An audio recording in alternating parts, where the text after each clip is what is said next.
பிரதமர் நரேந்திர மோடி அவருடைய அரசாங்கம் 2014ஆம் ஆண்டு ஆட்சிக்கு வந்ததிலிருந்து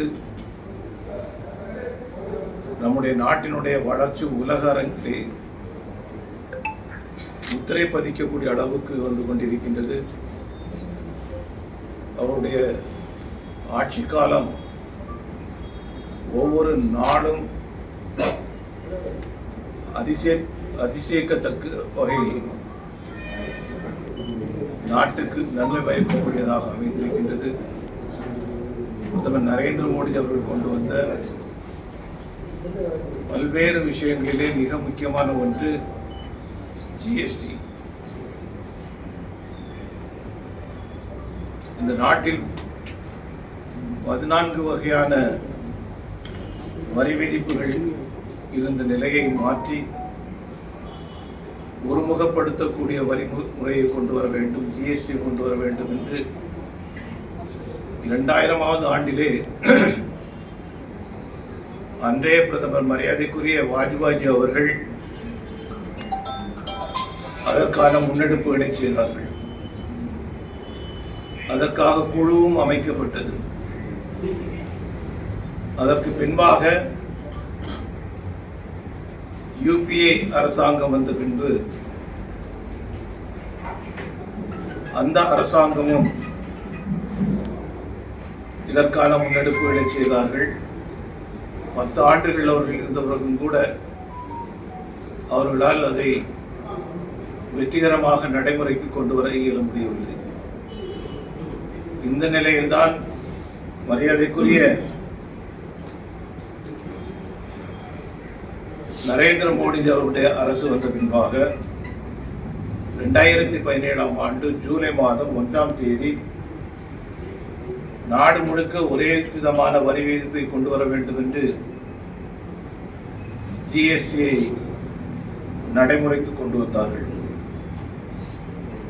அரசியலமைப்பு சட்டத்தினுடைய பல்வேறு விதிமுறைகள் இவரெல்லாம் மனதிலே கொண்டு வரப்பட்ட விஷயங்கள்.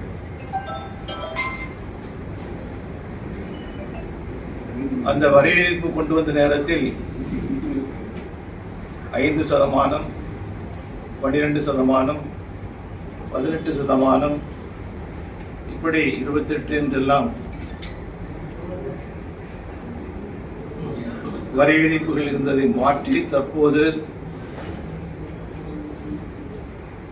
நேரடியாக 5%,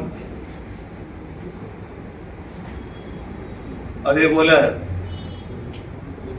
18% என்கின்ற நிலையில் வரி விதிப்புகளை கொண்டு வந்திருக்கின்றார்கள். இதன் மூலமாக மிகப்பெரிய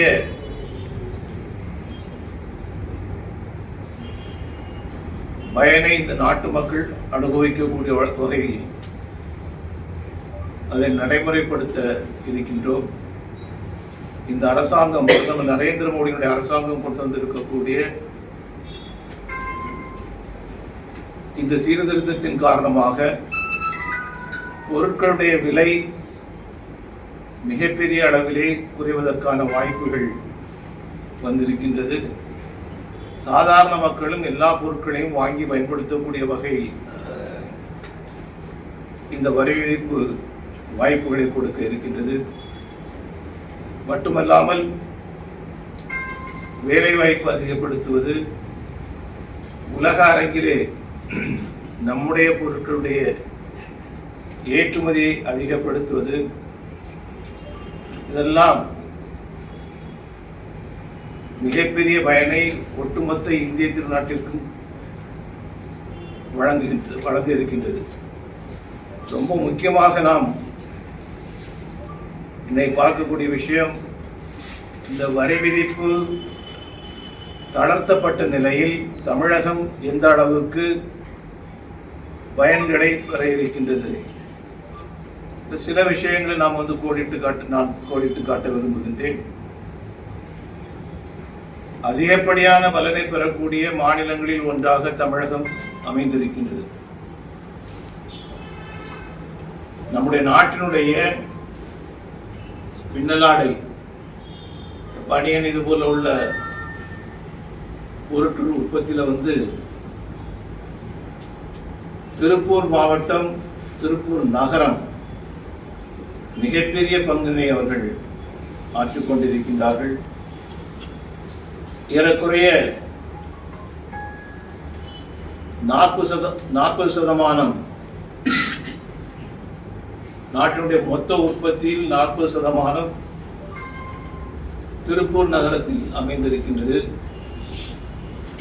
அங்கு உற்பத்தி செய்யக்கூடிய பொருட்கள், துணி வகைகள் நம்முடைய நாட்டினுடைய தேவைக்கும் அதிகமாக உலக நாடுகள் முழுவதும் ஏற்றுமதி செய்யக்கூடிய அளவுக்கு வந்திருக்கின்றது. இதில் ஒரு விஷயத்தை நான் சொல்ல விரும்புகிறேன். நான் வந்து மாநில தலைவராக இருந்தபோது திருப்பூர் மாவட்டத்தைச் சேர்ந்த தொழிலதிபர்கள் என்னை பார்க்க வந்திருந்தாங்க. அன்னைக்கு அவருடைய ஏற்றுமதி அளவு வந்து 15,000 கோடி அவருடைய தொழில் மதிப்பு. அதை 20,000 கோடி ரூபாய்க்கு உயர்த்தணும்னு சொன்னாங்க. இதுக்காக குஜராத் மாநிலத்துடைய முதலமைச்சராக இருந்த பிரதமர் நரேந்திர மோடிஜி அவர்களுக்கு கடிதம் எழுத வேண்டும் அப்படின்னு என்கிட்ட வந்தாங்க. அது அப்படியே குறிப்பிட்டு மோடிஜி அவர்களுக்கு அன்னைக்கு அவர் முதலமைச்சர், அவர் கடிதம் எழுது. அப்போது அன்றைய குஜராத் மாநிலத்துடைய முதலமைச்சர், இன்றைய பிரதமர் அவர்கள் அவங்களுக்கு கொடுத்திருந்த பதிலில் என்ன சொல்லியிருந்தாங்கன்னா, ஏன் இந்த மாதிரி இருக்கிறீங்க, 30,000 கோடியை தாண்டி எப்படி நாம் சாதனை புரிய முடியும் என்பதை பற்றி நீங்கள் யோசியுங்கள். அதற்காக குஜராத் மாநிலத்தின் மூலமாக என்னென்ன உதவிகள் செய்ய முடியுமோ அதையெல்லாம் செய்யக்கூடிய அளவுக்கு நான் தயாராக இருக்கிறேன் என்று அன்னைக்கு சொன்னாங்க. இன்றைக்கு அவர் வந்து பிரதம மந்திரி. இன்னைக்கு இந்த வரி விதிப்பு மிகப்பெரிய அளவில் குறைஞ்சிருக்கக்கூடிய காரணத்தினால 12%இருந்து 5% குறைஞ்சிருக்குது. இதன் காரணமாக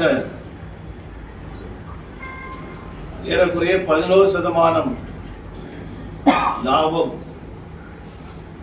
அதிகரிப்பதற்கான வாய்ப்புகள் பெருகி இருக்குது. லட்சக்கணக்கான ஊழியர்கள், ஏறக்குறைய 10 லட்சம் தொழிலாளர்கள் பணிபுரியக்கூடிய, நேரடியாகவும் மறைமுகமாகவும் பணிபுரியக்கூடிய ஒரு தொழில் இந்த பனியன் தொழில். அதுல ஒரு மிகப்பெரிய லாபத்தை திருப்பூரும் தமிழகமும் பெற இருக்கின்றது. அதேபோல காஞ்சி பட்டு, ஆரணி பட்டு இவற்றுக்கான வரி விதிப்பையும் மிகப்பெரிய அளவிலே குறைத்திருக்கின்றார்கள். 12% இருந்த வரி விதிப்பு 5% மாற்றப்பட்டிருக்கின்றது. இதன் மூலமாக விலை இறக்கம், பட்டினுடைய விலை இறக்கம், மற்ற பொருட்களுடைய விலை இறக்கம் 7% இறங்குவதற்கான வாய்ப்புகள் உண்டு. இதில் வந்து 60,000க்கும் மேற்பட்ட தொழிலாளிகள் காஞ்சிபுரம், ஆரணி போன்ற பகுதிகளில் இதில் வந்து ஈடுபட்டிருக்கின்றார்கள். அதே போல கயறு தொழிற்சாலை, இந்த கயறில் வந்து அதனுடைய அதில் ஈடுபட்டிருக்கக்கூடிய தொழிலாளிகள் 1,30,000 தொழிலாளிகள் நாடு முழுக்க ஈடுபட்டிருக்காங்க. அதில் பொள்ளாச்சி, காங்கே இந்த மாதிரி அந்த ஏரியா. முன்னாடி நம்ம மாவட்டம் வந்து அதில் வந்து ரொம்ப பெரிய கொடி கட்டி பறந்த ஒரு மாவட்டம். கொடி அறுத்து இருக்குது. இதனுடைய வரியும் கூட 12% 5% குறைக்கப்பட்டிருக்குது. 6 முதல் 7% விலை இறக்கம் கிடைப்பதற்கான வாய்ப்பு. இதெல்லாம் கடைசி இந்த விலை இறக்கம்னு சொன்னதுன்னா அல்டிமேட்டா போய் சேரக்கூடியது வந்து சாதாரண மக்கள், பயனாளிகள். அவங்களுக்கு இது ஒரு மிகப்பெரிய லாபகரமான ஒன்றாக அமைய இருக்குது. அதே போல நோட்டு புத்தகங்கள் இதெல்லாம் இருந்துட்டு இருக்கு. மீனவர்களுக்கான தொழில்கள் தூத்துக்குடி, நாகப்பட்டினம், கடலூர், நம்முடைய கன்னியாகுமரி மாவட்டம், பல மாவட்டங்கள். 14 கடற்கரை பகுதியில் நிறைந்த மாவட்டம் நம்முடைய தமிழகத்தில் இருக்குது. இதில் ஏறக்குறைய 11 லட்சம் மீனவர்கள் இருக்கிறாங்க. 608 கிராமங்கள் தமிழகம் முழுக்க இருக்குது. அவங்க எல்லாமே 90% மேற்பட்டவர்கள் இந்த மீன்பிடி தொழிலை மையமாக வைத்து வாழ்க்கை நடத்தக்கூடியவங்க. அவங்களுக்கு இந்த வரி விதிப்பு 12% 5% என்று மாற்றப்பட்டிருக்கின்றது. இதில் அவர்களுக்கு 6% 7% லாபம் கடைசியில் போய் சேரக்கூடிய வயநாட்டில் இந்த மீன் சாப்பிடக்கூடியவங்க அவங்க. அதேபோல மரத்தச்சர்கள், கல் தச்சர்கள், உலோகத்தில் சிலை செய்யக்கூடியவங்க, இந்த மாதிரி கைவினைஞர்கள், அந்த கைவினைஞர்களுக்கு இருக்கக்கூடிய வரியும் கூட 12% 5% மாற்றப்பட்டிருக்குது.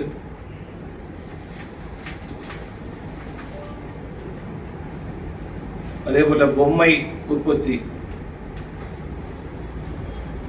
தஞ்சாவூர் பொம்மை அந்த இதெல்லாம் இருக்கக்கூடிய சேலம், இந்த பகுதியிலெல்லாம் அதிகப்படியான பொம்மைகள் உற்பத்தி செய்யக்கூடியவங்க.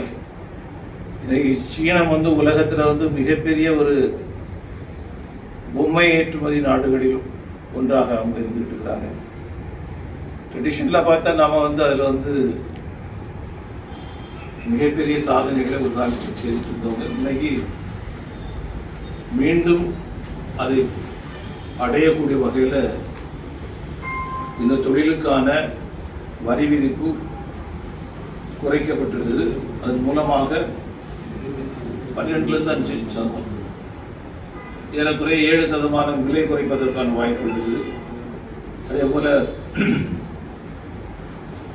பம்பு, இன்ஜின், இந்த மாதிரி அதனுடைய பார்ட்ஸ் இதெல்லாம் கோயம்புத்தூர், திருப்பூர் இந்த பகுதிகளில் அதற்கான தொழிற்சாலைகள் இருக்குது. 1000க்கும் மேற்பட்ட MSME சிறு குறு தொழிற்சாலைகள் இருந்து கொண்டிருக்கின்றன. இதில் ஒட்டுமொத்தமான உற்பத்தியில் 45% இந்த பகுதியில் தான் உற்பத்தி ஆகுது. இதில் வரி விதிப்பு ரொம்ப 28% இருந்த வரி விதிப்பு 18% மாற்றப்பட்டிருக்குது. இதன் மூலமாக 8% விலையிறக்க வாய்ப்பு இருக்குது. அதுபோல இதற்கான உபகரணங்கள், சாதாரண பொருட்கள், அந்த ஸ்பேர் பார்ட்ஸ் இதெல்லாம் செய்யக்கூடிய அவங்களுக்கு இருந்த வரி விதிப்பு 12% 5% மாற்றப்பட்டிருக்குது.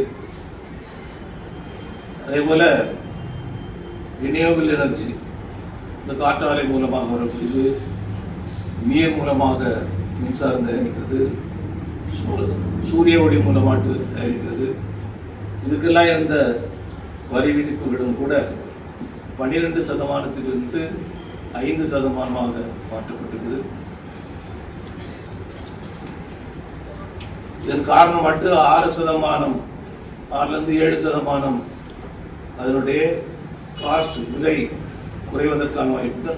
கடைசியில் பயனாளிகள் சாதாரண மக்கள். இதில் தொழிற்சாலைகள் எல்லாமே இருந்தாலும் கூட வீட்டுக்கு தேவையான மின்சாரம்,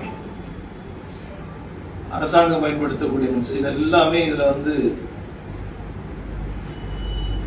விலையை குறைக்கக்கூடிய அளவுக்கு வாய்ப்புகள் இருந்திருக்கிறது. இதில் நாம தமிழ்நாட்டில் கிரீன் எனர்ஜி மட்டும் 34,200 மெகாவாட் நாம் தயாரிக்கிறோம்.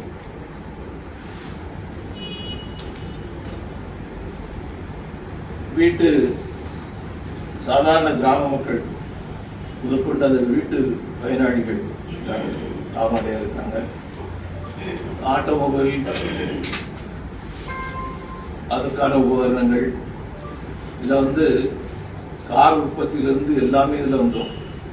கார் உற்பத்தி, ஸ்கூட்ரு, ஆட்டோ எல்லாமே இதில் வரும்.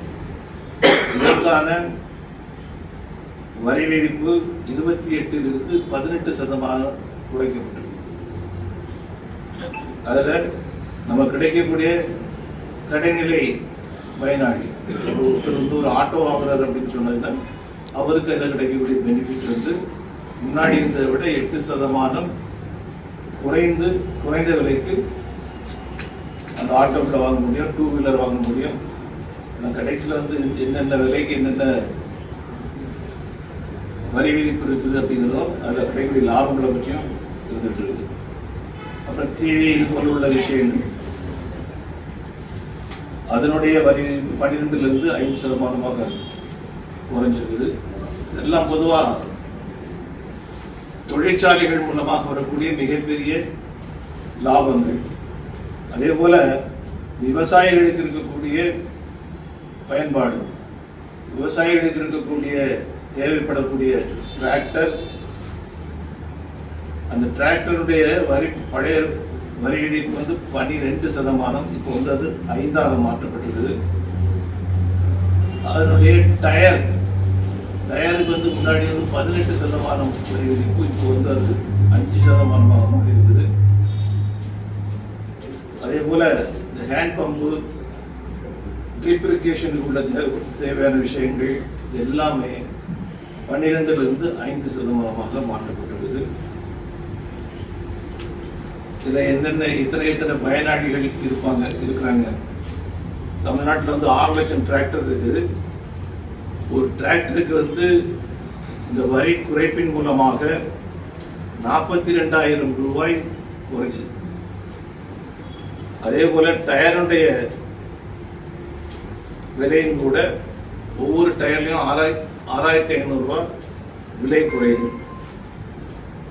இந்த விவசாயத்தில் பாசனத்திற்கான பம்பு, அது ஒவ்வொரு பம்புலையும் 4,000 ரூபாய் விலை குறையுது.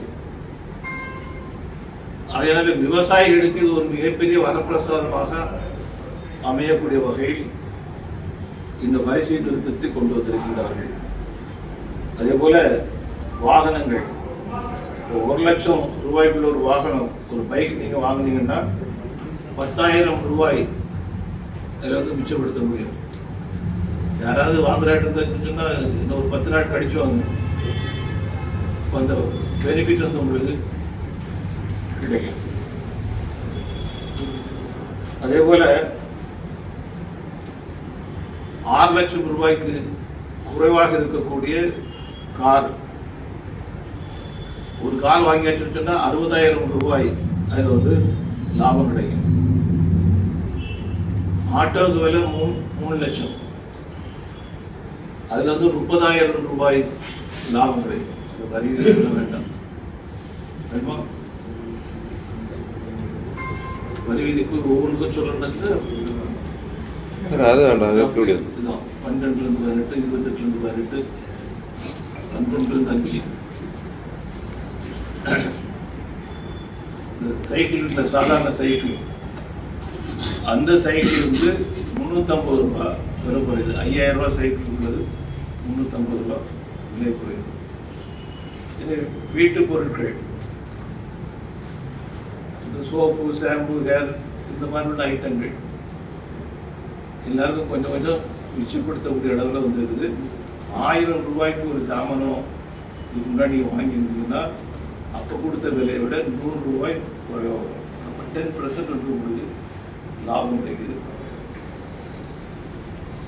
அதேபோல் அந்த குழந்தைகளுக்குள்ள அந்த டைப்பர், அதில் ஒவ்வொன்றிலையும் 35 ரூபா குறையுது. அதே போல வீட்டு உபயோகப் பொருட்கள், நெய், இந்த மாதிரி உள்ள வெண்ணெய், இது போல உள்ள விஷயங்கள், சப்பாத்தி, எல்லா விஷயங்களுக்கும் போட்டுக்கிறாங்க. எல்லா விஷயங்கள்லையும் 18% 0 வருது. இப்போ சப்பாத்தி 15% முன்னாடி 0. அதே போல இந்த பரோட்டா, அது முன்னாடி 18% இருந்தது, இப்போ 0. சாக்லேட் 18%, இப்போ 5%. நிறைய எல்லாமே வந்து கீழ் நிலைக்கு கொண்டு வந்திருக்கிறாங்க. அதனால வீட்டில் விட்டு கொஞ்சம் ஜிஎஸ்டி வரி குறைப்பு ஒரு நல்ல விஷயம் தான். ஆனால் இது மக்களுக்கு எப்படி போய் சேருதாங்கிறத எப்படி கண்காணிக்கிறது? அதாவது பொதுவாக ஒரு சோஃபா வந்து நீங்கள் சொன்ன போல 15 ரூபா குறைக்கிறீங்கன்னு வச்சுங்க, அவன் உடனே ஒரு 6 மாதத்துக்கு எக்ஸ்ட்ரா 20 கிராம்னு போட்டு ஃப்ரீயாக கொடுத்துட்டு அப்புறம் பழையபடி அதே கிராம் வந்து பழைய ரேட்டுக்கு வந்துடுவாங்க. இதை எப்படி கண்காணிப்பீங்க? மாணவர்களுக்கான புத்தகம், பேப்பர், பென்சில், இந்த எல்லா விஷயங்களுக்கும் உள்ளது வந்து 12% இருந்தது 0. இந்த ரப்பர் அந்த போல உள்ள எல்லாம் முன்னாடி 5% இருந்தது 0. பென்சில் செதுக்கக்கூடியது 0.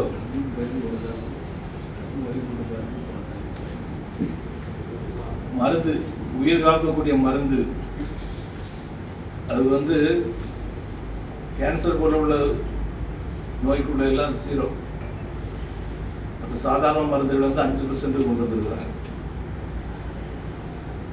சிமெண்ட் இது போல உள்ள கட்டுமான பொருட்கள் அதுக்குள்ள விலையும் வந்து 12% இருந்து 5% அப்படின்னு மாற்றிருக்கிறாங்க.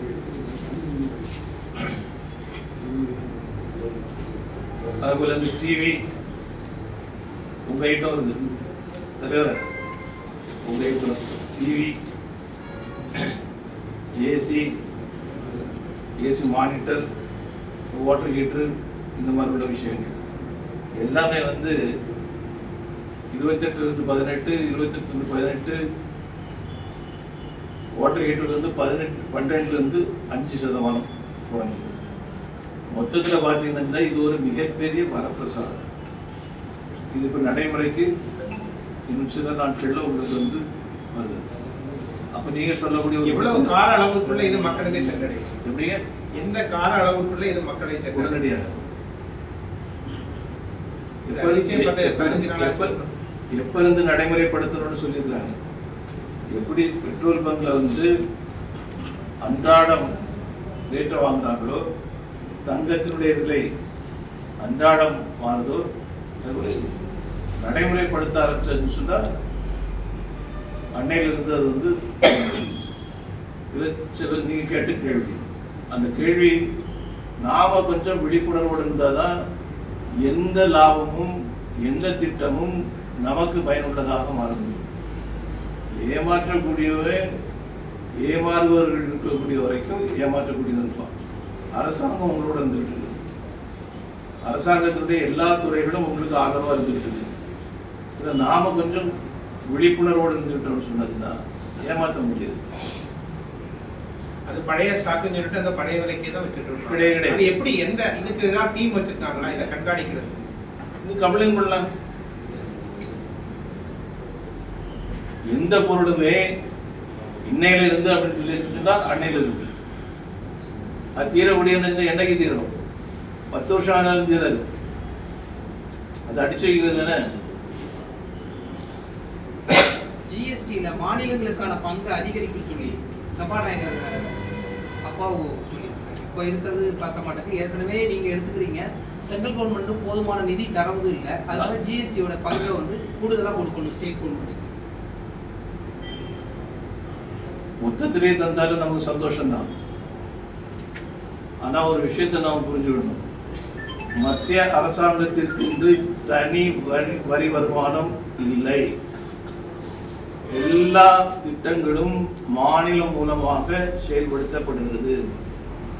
1 லட்சம் கோடி ரூபாய்க்கான ஒரு திட்டத்தை தமிழகத்திற்கு கொடுக்கின்றார்கள் என்று சொன்னால் த்ரூ தமிழ்நாடு கவர்மெண்ட். அப்ப அது இனிக்குதான் இல்லையா? அப்ப அதுக்கு தக்கபடி சில விஷயங்கள் மத்திய அரசாங்கத்துக்கு பணம் இருந்தால் தான் அது கொண்டு வர முடியும். அது எல்லா ஸ்டேட்டுக்கும் அப்படிதான். சில இடங்கள்ல வந்து கொஞ்சம் தேவைகள் அதிகமாகும், அதுக்கு அதிகப்படுத்தி கொடுக்க வேண்டிய ஒரு சூழ்நிலைகள் வரும். அது நாம அன்றாட நம்முடைய குடும்ப வாழ்க்கையில் பார்க்கக்கூடிய விஷயம்தான்.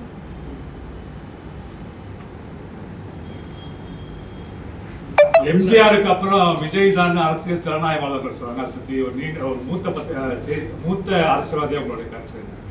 எம்ஜிஆருக்கு அடுத்தபடியாட்டு விஜய் அவர்களுக்கு அதிகப்படியான கூட்டம் வருது. இந்தியாவில் ஜிஎஸ்டி குறைப்பதற்கு காரணத்திற்கு ட்ரம்புக்கு தான் நன்றி சொல்லணும்னு சொல்லுவாங்க. அமெரிக்க அதிபருக்கு அவருடைய வரியை உயர்த்ததுனால தான் இந்தியாவில் ஜிஎஸ்டியை குறைச்சாங்க. அதுக்கு வந்து 2 அடுக்கு ஜிஎஸ்டி தான் காங்கிரஸ் திட்டமிட்டது. ஆனால் நீங்கள் 4 அடுக்கு கொண்டு வந்தீங்க. இந்த 4 அடுக்கு இப்போ குறைக்கிறதுக்கு காரணம் ட்ரம்புடைய வரி உயர்வு தான் காரணம். இப்போ எத்தனை அடுக்கு இருக்குது? இப்போ 3 அடுக்கு வருதுல்ல. நீங்கள் என்ன பண்ணீங்க 14 வருஷமா 10 வருஷமா நீங்கள் என்ன பண்ணீங்க? இல்லை 2 அடுக்கு தான் சொன்னாங்க. இனிஷியேட் பண்ணது வந்து 2004 உங்கள் கவர்மெண்ட் வந்தாச்சு. 2014 வரைக்கும் உங்கள் கவர்மெண்ட் இருக்குது. 10 வருஷமா நீங்கள் என்ன பண்ணீங்க? 4, 8, 12 3 அடுக்கு தான் இருந்தது. இல்லை அப்படிங்க 4, 8, 12 இன்னும் 3 அடுக்கு தான் வச்சுருந்தாங்க. நான் கதை எழுதி நிறைய வச்சுக்கலாம். ஆனால் இவங்க அப்படி நடைமுறைக்கு எதை கொண்டு வர்றேன்? நீ ஜிஎஸ்டியை கொண்டு வரலையே. இல்லை 28 கொண்டு வந்தது பிஜேபி அரசு தானே. எப்படிங்க 28% வரை கொண்டு வந்தது நீங்க கொண்டு வந்திருக்க வேண்டியது தானே. நீங்க கொண்டு வந்திருந்தது அதுல எந்த மாற்றமும் யாரும் பண்ணிக்க மாட்டாங்கல்ல. சரி இப்போ ஜிஎஸ்டி குறையதுக்கு என்ன காரணம் சொல்றீங்க? உங்களுக்கு பாம்பும் சாகணும் போலும் உடையக்கூடாது. இதான் நீங்க செய்த ஒரு அரசாங்கம். உங்களுடைய நடைமுறை அப்படிதான் இருந்துகிட்டு இருந்தது. அதனால நீங்க எதையுமே செய்யல. இருக்கக்கூடிய கமிஷன் அடிச்சுட்டு போறீங்க, அவ்வளவுதான். கமிஷன் அடிக்காத ஒரு விஷயத்த சொல்லுங்க. யூபிஏ கவர்மெண்ட் அந்த 10 ஆண்டு கவர்மெண்ட் எல்லா விஷயங்களிலும் ஊழல் நிறைந்தது. அனைத்து விஷயங்களிலும் ஊழல் நிறைந்தது.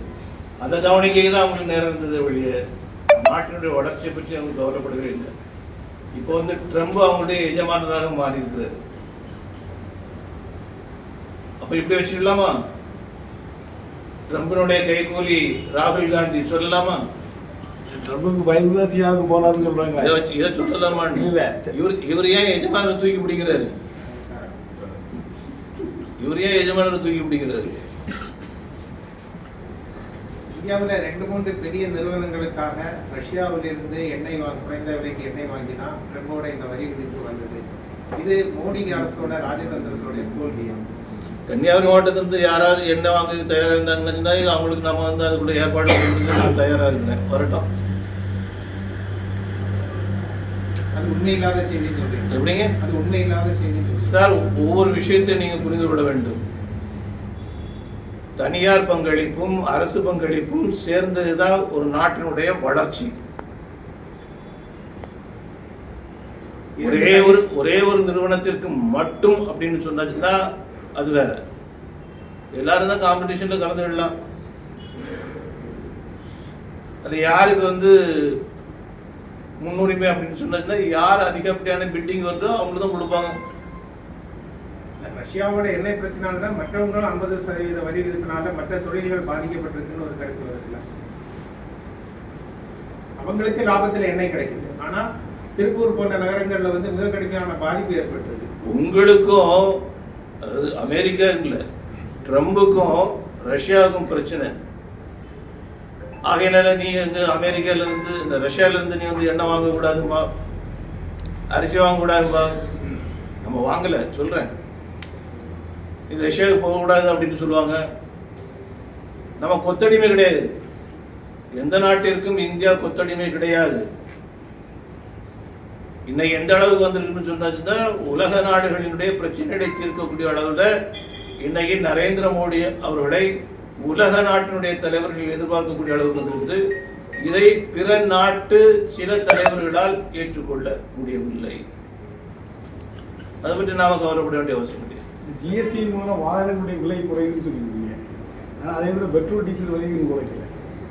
அப்போ அதனால கார் வாங்க இப்போ அதுதான் அவங்க சொல்லிட்டு இருந்தாங்க, எல்லாம் இம்போர்ட் தான் பண்ணிட்டு இருக்கிறாங்க. நமக்கு நிறைய விஷயங்கள் இருக்குங்க. ஈரான்ல இருந்து நமக்கு வந்து பைப்லைன் போட்டு இங்கே கேஸ் வரக்கூடியது எல்லாமே இருந்துகிட்டு இருக்குது. எல்லா விஷயங்களிலும் பல நெருக்கடிகள் இருந்துகிட்டு இருக்குது. இதெல்லாம் கவனிச்சு எடுத்து ஒரு அரசாங்கத்தை ரன் பண்ணி கொண்டு போக முடியும். ஆகையினால மோடி அவருடைய இந்த அரசாங்கம் செய்திருக்கக்கூடிய போல யாரும் இதுவரைக்கும் துணிச்சலான நடவடிக்கை எடுத்து நடைமுறைப்படுத்துறது கிடையாது. தமிழகத்தின் சிபி ராதாகிருஷ்ணன் பாரதத்தின் துணை ஜனாதிபதி பதவியேற்றார். இதை எப்படி பார்க்குறீங்க? உங்களுக்கும் எனக்கும் பெருமை. தேர்தல் ஆணையம் அன்புமணி ராமதாஸ் தலைமையிலான பட்டாளி மக்கள் கட்சியை அங்கீகரிச்சிருக்கு. அதே வேளையில் ராமதாஸ் நாம் தான் நிறுவனர், நாம் தான் தலைவர் சொல்லிட்டு இருக்காரு. இந்த முரண்பாடு நீங்க எப்படி பாருங்க? அது அவங்களுக்குள்ள செட்டில் பண்ணிடுவாங்க. உங்களுடைய கூட்டணி எப்படிங்க?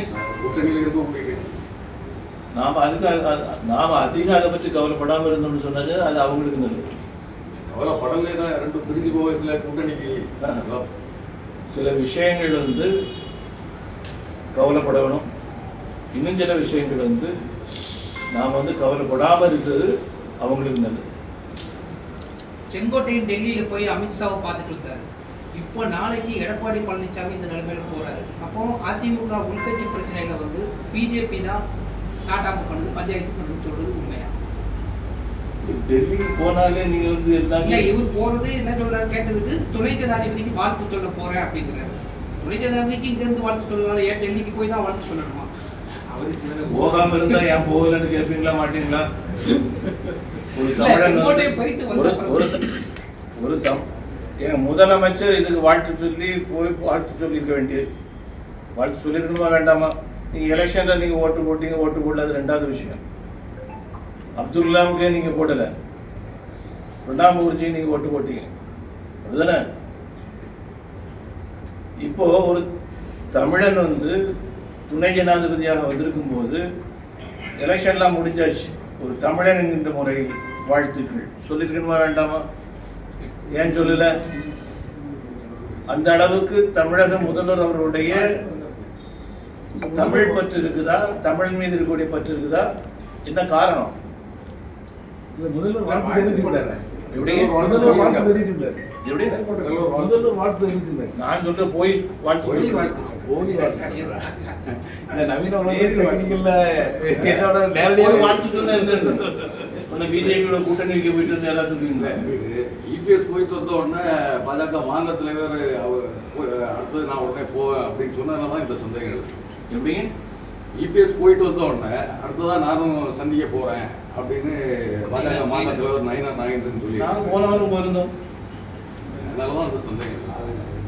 ஏங்க டெல்லிக்கு போயாச்சுன்னு கொடுப்புன்னு நினைக்காங்க.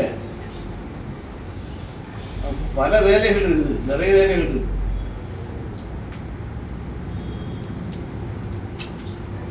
கன்னியாகுமரியில வந்து வேல்முருகன் தலைமையிலான சட்டமன்ற உறுதிக்குழுக்கு வந்தப்போ விவேகானந்தா பாறைக்கு போக விரும்பாதவர்களுக்காக ஒரு தனி படகு அல்லது ஒரு தனி பாதை அமைக்கிறதுக்கு இந்த குழு பரிந்துரைக்கும் அப்படின்னு சொல்லியிருக்காரு. தனி படகு விவேகானந்தர் வந்து இந்துக்கள் தான் அதிகமாக பார்க்குறாங்க, அதனால கிறிஸ்தவ இஸ்லாமியர்கள் செல்ல தயங்குவாங்க. அவங்களுக்கு தனி பாதை திருவள்ளுவர் மட்டும் பார்க்கறதுக்காக ஏற்படுத்த வேல்முருகன் சட்டமன்ற உறுதிக்குழு பரிந்துரைக்கும் சொல்லியிருக்காரு. பரிந்துரைத்ததாக இருக்கிறது. அவரு அந்த கண்ணாடி பாலத்தை பார்த்து பயந்து சொல்லிட்டு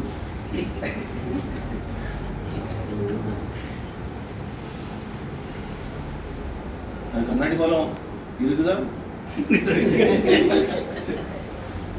பயம்னா நீங்க என்ன பயத்தை சொல்றீங்க? பயணிக்கிறதுக்குள்ள பயமா? மாசத்துக்கு ஒரு தடவை அதுல வந்து ப்ராப்ளம் இருக்கு. கலெக்டர் சொல்றாங்க பிரச்சனை இல்லைன்ட்டு, அமைச்சர் வந்து சொல்றாரு பிரச்சனை இல்லைன்ட்டு. ஏன் பிரச்சனை வந்தது அப்படிங்கிறதுக்கு விளக்கமே இல்லை. அதை சுத்தியல் விழுந்துட்டு சொன்னாங்கல்ல, சுத்தியல் விழுந்துட்டு பராமரிப்பு பணி எப்போ சுத்தியல் கீழே விழுந்து அந்த பட்சிக்கு வந்துட்டாங்களோ கட்டி பிடிக்கும்போது பராமரிப்பு. அண்ணாமலை மாநில தலைவர்கள் இருந்து மாற்றப்பட்டது அவருடைய வேகம், ஆனால் கட்சியில் அந்த அளவுக்கு வளர்ச்சி இல்லைன்னு தலைமை நினைக்குது அப்படின்னு குருமூர்த்தி சொல்லியிருக்காரு. இதை எப்படி பாருங்க? ஒவ்வொருத்தருக்கும் ஒவ்வொரு கருத்து இருக்குங்க, அதில் நான் வந்து கருத்து சொல்ல விரும்பல. ஆனால் மரியாதைக்குரிய அண்ணாமலை அவர்களுடைய பதவி காலத்தில் ஒரு மிகப்பெரிய ஒரு உழைப்பை பிஜேபியுடைய வளர்ச்சிக்காக கொடுத்திருக்கிறார்.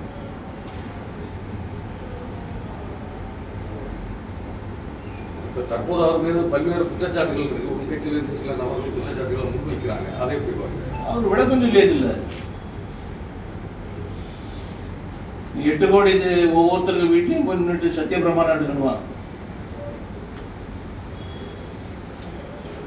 இங்கே எத்தனை பேர் தமிழ்நாட்டில் இருக்கக்கூடிய மக்கள்ல சொத்து வாங்கக்கூடிய எத்தனை பேர் இருப்பாங்க? ஒரு நாளைக்கு எத்தனை பதிவாகுது?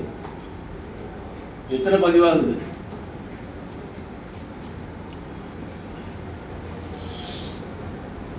இதுல மட்டும் ஏன் வந்து இந்த மாதிரி ஒரு பெரிய விவாதமா பார்த்துக்கிட்டு இருக்கிறாங்க? குற்றச்சாட்டு சொன்னவரே உங்க கட்சி அதே கட்சியை சேர்ந்த பிஜேபியை சேர்ந்தவங்க குற்றச்சாட்டு சொல்றாரு. இது திமுகவோ அதிமுகவோ காங்கிரஸ்காரங்களும் சொல்றாங்க. அண்ணாமலையை பத்தி சொல்றது பிஜேபியில மெம்பரா இருக்கக்கூடியவர் தான் சொல்றாரு. இப்படி வந்து அவர் இது பண்றாருன்னு அவர் ட்விட்டர்ல போடுறாரு. நான் இதுக்குள்ள போக விரும்பல. உங்க அண்ணன் தம்பி நிறைய பேர் வந்து உங்க மேல குற்றம் சொல்லியிருக்காங்களா? சொல்லியிருக்காங்கல்ல, அதுக்குள்ள போக வேண்டிய அவசியம் கிடையாது. அண்ணன் தம்பி பிரச்சனைன்னு பார்க்கலாம். எப்படிங்க? அண்ணன் தம்பி பிரச்சனை இல்லை, இது அவருடைய குடும்ப விஷயம். இது பொது பிரச்சனை இல்லை, இது அவருடைய குடும்ப பிரச்சனை. பிரச்சனை கிடையாது, சொத்து வாங்கியிருந்தாங்க, அவருடைய விளக்கத்தை அவர் கொடுத்தாச்சு. அதுக்கு மேல நம்ம வந்து விளக்கம் கேட்கறது வந்து விவாதத்துக்கு வேண்டாம்னா கொஞ்சம் பேசிட்டு இருக்கோம். டாஸ்மாக் 1000 கோடி ஊழல்னு சொன்ன உடனே ஈடி போச்சுது. இப்போ அண்ணாமலை வீட்டுக்கு ஈடி போகுமா? அண்ணாமலை வீட்டுக்கு ஈடி போகுமா? டாஸ்மாக் 1000 கோடி ஊழல்னு சொன்னதுக்கு மாத்திரமே ஈடி போச்சு. இப்போ இருந்தால் அதுக்காக ஒரு குற்றச்சாட்டு வந்ததுக்கு ஈடி செல்லுமா? ஈடி சும்மா கண்ணை மூடிக்கிட்டே போகாது. நியாயமா செல்லுமா? ஈடி கண்ணை மூடிக்கிட்டே போகாது. இப்ப கண்ணை திறந்து பார்த்தா தானே அவங்க பிஜேபி போக வேண்டிய தேவை இருக்கும்போது போகாம இருக்காது. ஆனா கடந்த 10 ஆண்டுகள்ல ஈடி போன இடம் எல்லாமே பிஜேபி அல்லாத பார்ட்டிகளா தானே போயிருக்கு. ஏதாவது ஒரு பிஜேபி பார்ட்டியில ஏதாவது ஒரு எம்எல்ஏ மேலேயோ ஒரு எம்பி மேலேயோ எவ்வளவோ புகார்கள் வந்தது. மகாராஷ்டிராவில் நிறைய புகார்கள் வந்த பிறகு கூட ஈடி வந்து சைலண்டா தான் இருக்கு. அப்ப அது கண்ணடைச்சிட்டு இருக்குமா? உங்களுடைய வாசிப்பு திறன் குறைஞ்சிருக்குன்னு நான் நினைக்கிறேன். பிஜேபி சார்ந்தவர்கள் இடத்திலும் ஈடி போயிருக்குது. நீங்க வந்திருந்தாலும் அது மிக குறை, 1% குறைவா இருக்கு. மொத்தம் எத்தனை சதமானங்க? 140 கோடி மக்கள். இந்த 140 கோடியில எத்தனை பேருக்கு விஜய் வீட்டுக்கு ஈடி எப்போ போகும்? விஜய் வீட்டுக்கு ஈடி எப்போ போகும்? விஜய் நடிகர் விஜய் வீட்டுக்கு ஈடி எப்போ போகும்? அவரு கூப்பிட்டு போவாங்க. ஈடி ஆபீஸர்ஸை கூப்பிட்டு ஒரு சாப்பிட வாங்கினா போயிட்டு போவாங்க. போக விருப்பம் இருந்தா அவங்களுக்கு. தங்கத்தின் விலையேற்றத்தை கட்டுப்படுத்த மத்திய அரசு என்ன நடவடிக்கை எடுத்து அது ஜிஎஸ்டியில கொண்டு வந்திருக்காங்க. ஒரு விஷயத்தை நாம புரிஞ்சுக்கணுங்க, எந்த ஒரு பொருள் நம்ம மண்ணை சார்ந்து மட்டும் இருக்குதோ அது நாம ஓரளவு. ஆனா இன்னைக்கு உலகத்திலே அதிகப்படியான தங்க தேவை யாருக்கு இருக்குதுன்னு சொன்னதுதான் நமக்கு தான் இருக்கு. அது அரசாங்கத்துக்கு இருக்கக்கூடிய தேவையை விட மக்களுக்கு அதிகமான தேவை இருக்கு. அது கொஞ்ச நாளைக்கு அப்படி இருக்கும். ஒரு தனியார் நிறுவனத்தை 4 நாட்களாக அடைச்சு போட்டு வந்து சோதனை நடக்குது. ஒரு அதிகமான ஊழியர்களை வச்சு ஒரு குறுகிய காலத்தில் இந்த சோதனையை முடிச்சா எத்தனையோ ஆயிரம் தொழிலாளிகளோட வேலைகள் பாதிக்கப்படுது. இன்னைக்கு 4வது நாள் அடைச்சிட்டு ஆந்திரம் முழுவதும், இதுக்கு அவங்களுக்கு பவர், அவங்களுக்கு ஸ்ட்ரென்த் இல்லையா அல்லது வந்து வேற மிகப்பெரிய இது நடந்திருக்கா? நீங்க 12 பேர் தான் இதுக்குள்ள வந்திருக்காங்க. இந்த 12 பேர் என்னைக்கு இந்த சோதனையை முடிச்சு என்னைக்கு கூட இதே போல அடுத்த மாநிலத்தில் இருந்தாலும் ஊழியர்களை கொண்டு வந்து வேகமா முடிக்கலாம். இந்த விஷயம் நீங்க இப்ப சொன்னப்பதான் எனக்கு தெரியுது. ஒரு விஷயம், அவங்களுக்கு கிடைச்சிருக்கக்கூடிய தகவல் அடிப்படையில் அவங்க பரிபூர்ண சுதந்திரம் உள்ளவங்க. எப்படி பண்ணணுமோ அதுதான் பண்ண முடியும். அதை மீறி அவங்க போக முடியாது, மக்களும் அதை பண்ண முடியும். சரி. நன்றி.